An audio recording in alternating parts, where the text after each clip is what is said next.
매출도 안정적인 회사였어요. 헤드헌터를 통해서 제가 이제 연락을 받아서 가게 된 거거든요. 그 회사 해봤더니 정말 회사도 좋고 헤드헌터 말 믿고 가게 됐습니다. 4개월 일하고 해고당했습니다. 계약서 초안을 봤더니 수습 3개월이 적혀 있는 거예요. 헤드헌터한테 물어봤어요. 수습 3개월이 적혀 있는데 이게 뭐냐 라고 물어봤는데 이거 그냥 형식적인 거예요. 신경 안 쓰셔도 됩니다 라고 얘기를 하더라고요. 3개월을 다녔죠. 이상한 것들을 조금 감지하기 시작했어요. OT 해주고 계약서 사인하게 한 인사팀 신입 직원, 그 친구가 언제부턴가 안 보이더라고요. 너는 좀 아닌 것 같다고 평가를 하셔갖고 1개월만 더 보겠습니다 라고 얘기를 하셨다는 거예요. 그 친구는 6개월 다니다가 잘렸더라고요. 저는 4개월 다니다 잘렸고, 나중에 그 친구 연락처를 알게 돼서 전화를 한번 해봤어요. 완패했어요. 완패. 왜 완패를 했냐? 기존 연봉은 어느 정도 셨던 기존 연봉이 한 8천 초반이었거든요. 8천 초반에서 첫 번째 이직한 회사는 같은 연봉으로 갔고, 두 번째 이직한 데는 거기도 되게 안정적인 회사예요. 그런 구조의 회사라서 워라밸 보장된 데였거든요. 연봉 3천 깎이는 거 감안하고 들어갔어요. 안녕하세요. 저는 행동하는 아빠 유튜버고요. 3세, 5세 남매를 이제 육아하고 있는 나름 전업주부면서 다양한 N잡, 부업을 도전하고 또 소개해드리고 있는 유튜버입니다. 전업주부세요? 전업주부라고 할 수 있죠. 와이프가 이제 일을 하고 있고, 저는 이제 제가 집안일 하고 애 육아도 하고 그렇게 하고 있어요. 건설업 탑5 회사에 이제 10년 동안 이제 근무를 했는데요. 업무 강도 너무 셌어요. 매일매일 일로 이렇게 살아가는 삶이 너무 지치더라고요. 가족들과 저의 삶, 그런 것들을 중요시하는 성격인데, 이 회사를 다니면서 그런 제 삶이 없었어요. 제가 이 회사를 중간중간에 퇴사하겠습니다라고 한 3번을 얘기했었습니다. 한 번은 대리 때 한번 퇴사하겠다고 얘기했고, 대리 말 때쯤 그때도 한번 퇴사하겠다고 얘기했었어요. 왜냐면 너무 제가 힘들기도 했고, 한 번은 건설 현장에서 출퇴근을 했었는데 피곤하다 보니까 현장 근처에서 졸음운전을 한 거예요. 졸음운전을 해서 앞에 엄청 큰 차를 박았어요. 다행히 살짝 박아서 크게 뭐 그런 건 없었는데 제 차만 찌그러졌거든요. 졸음운전하고 사고가 난 이후로 내가 원하는 삶이 이게 아닌데 하고 다음날 이제 바로 또 퇴사하겠다고 얘기를 했었어요. 현장에 계신 팀장님이 제가 또 얼마나 고생한지 알고 그런 거 아니까 잠시 생각해봐라, 좀 쉬었다가 다시 와라 해서 좀 쉬었다가 복직을 했었거든요. 성격 때문인지 몰라도 어느 팀에 가든지 제 성격이 약간 좀 예스맨이기도 하고 좀 소처럼 일하는 스타일이거든요. 힘든 일, 남들이 꺼려하는 일, 그런 일들을 항상 도맡아 하는 그런 편이었어요. 또 이번에 이제 단 팀에서도 어렵게 일을 했고, 마지막에 이러면 안 될 것 같아서 제가 처음으로 업무 강도가 높으니까 이번 일은 조금 떼줬으면 좋겠다라고 팀장님께 진지하게 얘기한 적이 있었어요. 제 성격상 남한테 아쉬운 소리 하는 성격도 아니고, 그동안 저의 그런 성격도 고쳐보고자 진지하게 말씀을 드렸는데도 불구하고 받아들여지지 않았어요. 그때 이후로 이 회사를 진짜 떠나야겠다라고 결심을 하고, 그때부터 이제 이직 준비를 했습니다. 제 목표는 돈은 적게 받더라도 워라밸이 있는 회사를 찾아보자. 그때부터 이직 준비를 해서 이직 준비를 열심히 한 결과 8개월 만에 워라밸이 좋은, 사업이 안정적이고 매출도 잘 나오는 회사로 이제 옮기게 됐었습니다. 3번 이야기하시고 잡은 거 보면은 일은 잘하셨었나 보네요. 소처럼 일하는 성격이 어렸을 때부터 좀 힘들게 자라서 항상 열심히 인내하고 참고 그런 성격에다가 묵묵히 하는 그런 성격이거든요. 건강이 그렇게 제가 건강한 편은 아니에요. 공황장애를 앓고 있거든요. 공황장애를 대학교 4학년 때부터 알아서 지금까지도 완치는 안 됐는데 많이 좋아지긴 했거든요. 몸이 안 좋은데도 한약도 먹고 약도 먹으면서 견뎌가면서 야근 항상 불 끄고 퇴근하고 아침 일찍 출근하고 그런 삶을 계속 쭉 살아왔습니다. 사원 1년 차 때부터 회사 생활이 쉽지 않구나라고 많이 느꼈었어요. 이직을 하셨잖아요. 네네. 이직한 곳에서는 왜 네. 그만두신 거세요? 상당히 좋았어요. 2개의 대기업이 본인들의 편의를 위해서 관리 차원으로 만든, 본인들 이제 서포트하기 위해 만든 회사거든요. 대기업들만 도와주면 되는 회사라서 안정적이고 영업할 필요도 없고 매출도 안정적인 회사였어요. 헤드헌터를 통해서 제가 이제 연락을 받아서 가게 된 거거든요. 그 회사 해봤더니 정말 회사도 좋고 헤드헌터 말 믿고 가게 됐습니다. 몇 개월 근무하셨던 거죠? 4개월 일하고 해고당했습니다. 헤드헌터 연락을 통해서 이력서를 내고 1차 서류전형 통과하고 이제 1차 면접 통과하고 나서 계약서 초안인가 그런 거를 보내주더라고요. 계약서 초안을 봤더니 수습 3개월이 적혀 있는 거예요. 헤드헌터한테 물어봤어요. 수습 3개월이 적혀 있는데 이게 뭐냐 라고 물어봤는데 이거 그냥 형식적인 거예요. 신경 안 쓰셔도 됩니다 라고 얘기를 하더라고요. 저도 이직 경험이 처음이다 보니까 사람을 또 너무 잘 믿는 성격이에요. 그래서 믿고 2차 면접도 보고 합격을 하게 됐고요. 첫날 이제 그 회사에 들어가서 인사팀 직원이 OT를 해줬어요. OT를 하고 계약서를 쓰게 됐는데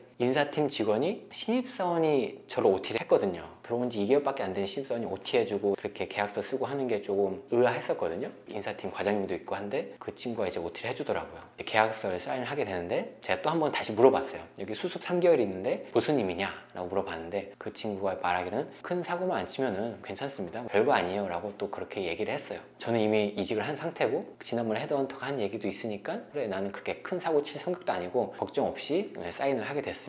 3개월을 다녔죠. 이상한 것들을 조금 감지하기 시작했어요. OT 해주고 계약서 사인하게 한 인사팀 신입 직원, 그 친구가 언제부턴가 안 보이더라고요. 코로나 걸려서 격리돼 갖고 안 보이나 했는데 2주가 지나도 보이지가 않는 거예요. 물어봤더니 정규직 전환이 안 됐다고 그러더라고요. 신입사원도 정규직 전환을 안 시켜주는 회사가 있나? 의아했었어요.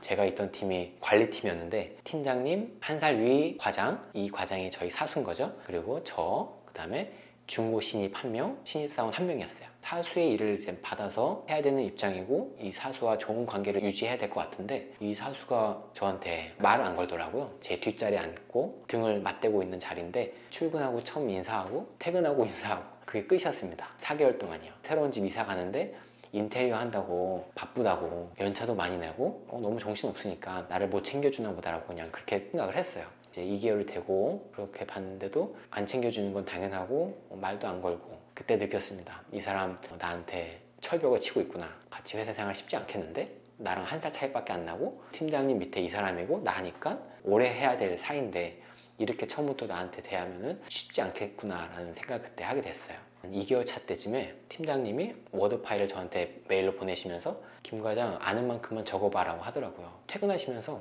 그렇게 얘기를 하셨어요. 아는 만큼 적어봐. 아, 네, 알겠습니다 해서 저는 팀장님이 한 달 반 동안 공부한 거를 얼마큼 공부를 했나 피드백을 해주시나 보다 하고 나 진짜 아는 만큼만 적어서 냈거든요. 제출한 거를 피드백하려고 팀장님과 사수, 저 회의실에 이제 들어갔어요. 회의실에 들어가서 워드 파일 그걸 보시더니 한숨을 쉬시면서 저한테 면박을 주시더라고요. 면박을 주는 시간이었어요. 그때 깜짝 놀랐습니다. 당황을 했어요. 이 사람들이 저한테 제대로 된 OJT를 해준 것도 아니고 그 사수는 저한테 자료를 먼저 주지도 않았어요. 제가 공부해야 되는 자료들을 먼저 팀장님한테 저 아직 이런 자료 못 받았는데 필요할 것 같습니다 하면은 팀장님이 그제서야 그 사수한테 줘 하면은 주고 잘못된 파일을 저한테도 주기도 하더라고요. 파일을 줬으면은 주고 나서 파일에 대한 그런 설명을 해줘야 되잖아요. 이런 건 이런 파일이고 이런 파일이니까 이런 거 보시면 돼요 라고 설명이라도 해주든지 메일로 띡 보내놓고 설명이 없으니까 저는 엉뚱한 파일을 보고 있었던 거죠. 그런 상황인데 그 자리에서 저를 면박을 주니까 당황스럽기도 하고 좀 어이가 없었어요. 얘기했죠. 제대로 저한테 뭐 OJT도 안 해주시고 그렇게 저한테 면박을 주시면 어떡하냐라고 얘기를 했습니다. 팀장님도 항의에 약간 인정을 하셨는지 그 사수에게 OJT를 하라고 했어요.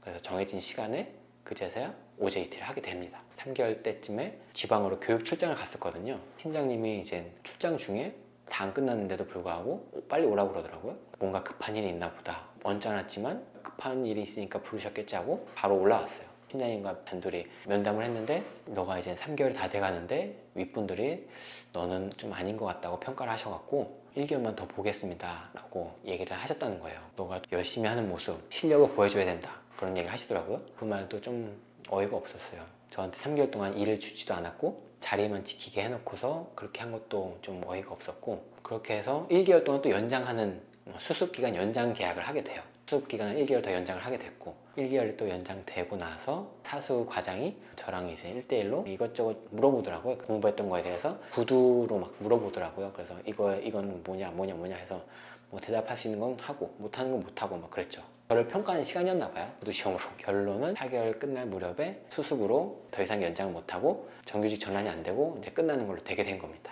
제 성격상 순순히 나오려고 했어요. 왜냐면은 처음 왔을 때부터 여기 오래 다니지 못하겠는데 라고 감지를 했었거든요. 불화를 일으키거나 싸우거나 그런 성격이 아니에요. 순순히 알겠다라고 나오려고 했는데 해고당한다는 소식을 이제 들은 제 친구들이 난리가 난 거죠. 제가 다니는 회사에 친구가 찾아와서 점심 먹으면서 이러면 안 된다, 싸워야 된다 하면서 그 친구가 이제 어떻게 말해라라고 저한테 알려주기까지 했어요. 이렇게 항의를 해야 된다 해서 그 친구한테 되게 고마운 마음이 있고 또 다른 친구는 본인 또 친구의 노무사를 소개도 시켜주기도 하고 친구들의 응원과 격려 속에 회사와 싸움을 시작하게 됩니다. 저가 첫 번째가 아니라 제 앞에 첫 번째 희생자가 또 있었어요. 그 친구는 어떻게 보면 저보다 더 똑똑한 친구였던 것 같은데 30대 초중반에 한양대 나온 엘리트였는데 그 친구는 6개월 다니다가 잘렸더라고요. 저는 4개월 다니다 잘렸고 나중에 그 친구 연락처를 알게 돼서 전화를 한번 해봤어요. 친구도 해고당한 것에 대해서 싸울까 생각을 하고 변호사하고 상담을 해봤대요. 변호사가 얘기하기로는 이기기 쉽지 않다. 여기는 또 대기업에서 만든 회사다 보니까 여기도 대기업 계열사거든요. 그래서 아예 그냥 싸우는 걸 포기하고 요즘 어떻게 지내냐라고 물어봤더니 회사 생활에 대한 회의감을 느껴서 회사 생활 구직 활동을 포기하고 투자나 뭐 그 다른 방향을 생각을 하고 있다고 하더라고요. 안타까운 마음이 있었어요. 젊은 친구가 상처를 받고 이제 회사를 구직 활동을 포기했구나. 그때 안타까운 마음이 들었는데 저도 이제 똑같이 이직을 또 2번째 실패하고 나서 이제 저도 똑같이 마음의 상처를 받고 회사 생활 이제 구직 활동 포기하고 이렇게 유튜버로서 디지털 노마드로서 이제 도전하고 살아가고 있습니다. 노무사분하고 네. 도전 같은 걸 하셨잖아요. 네네네. 그때 그럼 지신 거예요?